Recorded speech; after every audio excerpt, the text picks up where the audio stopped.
We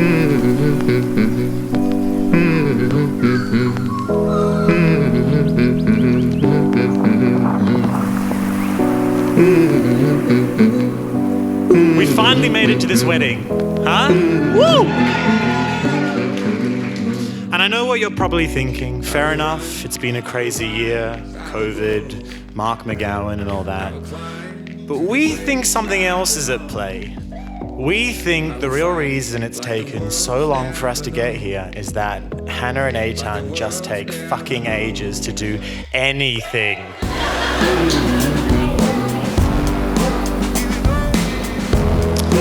I first recall Eitan hanging around our house. Maybe he was 17 or 18. He didn't say much in these days. I even wondered if English was his first language.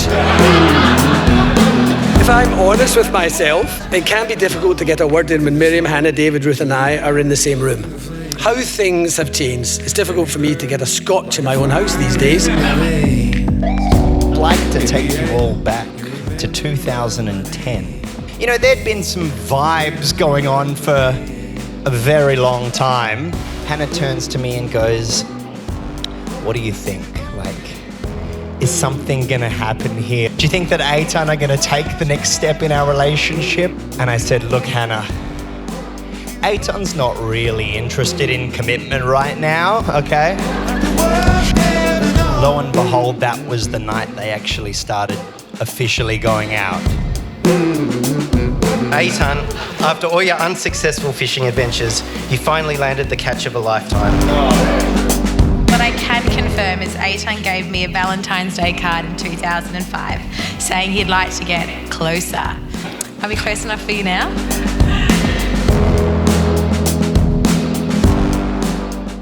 Our love story started in 2004. I first noticed Hannah on the Maccabi soccer field. I didn't fall in love with Hannah for her soccer skills, but it was love at first sight. Was it? Maybe.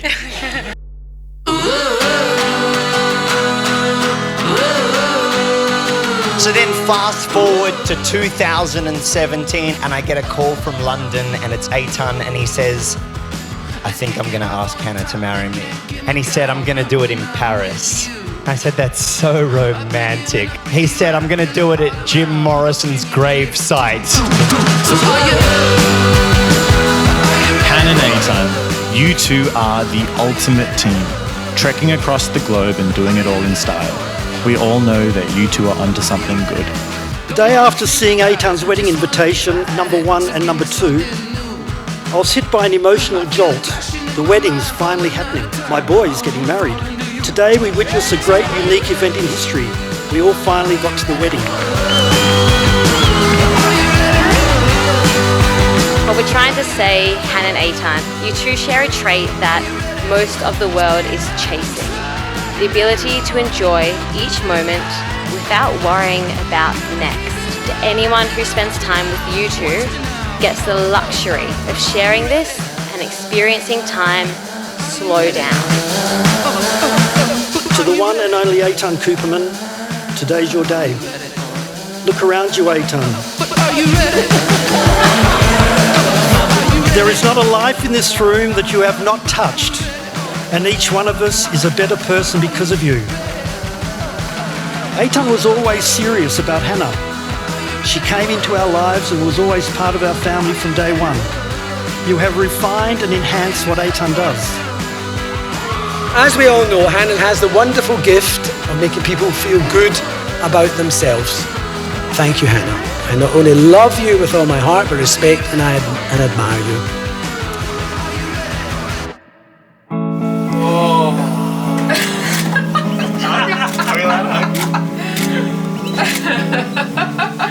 Don't cry, Anna. Don't cry, Anna. Oh, they come again. Let me see. Turn around. Our firstborn has been an absolute joy to us both. Pretty much from the first moment she came into the world and made us from a couple into a family.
as you are today for the rest of your life.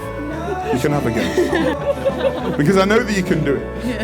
Because the two happiest people that I know will probably have the best chance of being happy forever.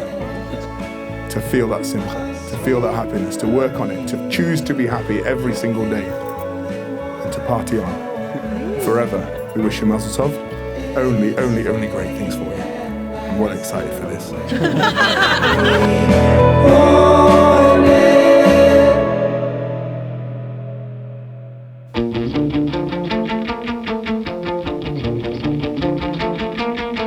Standing here next to you tonight is everything to me. You are my soulmate. You always have been. You always will be. You had me hooked young, and not just because of your dashing good looks. I've always found it hard to envision what my home with you would look like, as I've always felt home is where I rest my head with you. If that's a 76-Vida combi, tent on the beach in Queensland, a share house in Melbourne or London, or hut in India, that is home. Hannah, I love you. I'll always be there as a husband and a best friend. And most importantly, I promise to always share in adventures with you.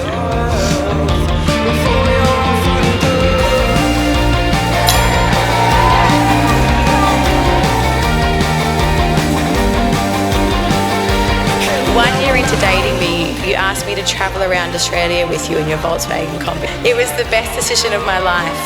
8 months, you and me on the road. Not even a broken down combi on a barren stretch of road could dampen our spirits. You have been in my life now longer than you weren't. I first met you when I was 14. I didn't know much then. In fact, I didn't really know myself. So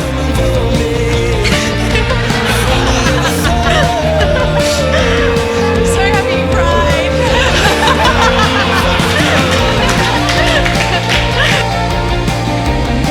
We were only 21, and yet I knew that as long as I had you next to me, I was safe and we would work it out.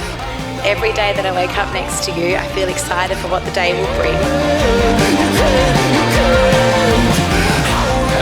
I love the way that you bite your cheeks when you're getting annoyed. And how you ask for so many hugs and kisses when I'm leaving alone. I've always admired how mindful you are, giving me the confidence to be brave, to follow my dreams, and to find virgins in myself I wouldn't have found without you. When Eitan got down on one knee in Père Lachaise, a cemetery in Paris, I had two initial thoughts. The first was, fuck yes. And the second was, oh my God, is this really happening? Is he really going to do this in a cemetery? This is what is so wonderful about you, Eitan. You are effortlessly authentic. You are not influenced by the status quo. You do you, and my gosh, you do it so well. I know it's the time of year to say, next year in Jerusalem, but realistically what we really want is next year in Chengdu.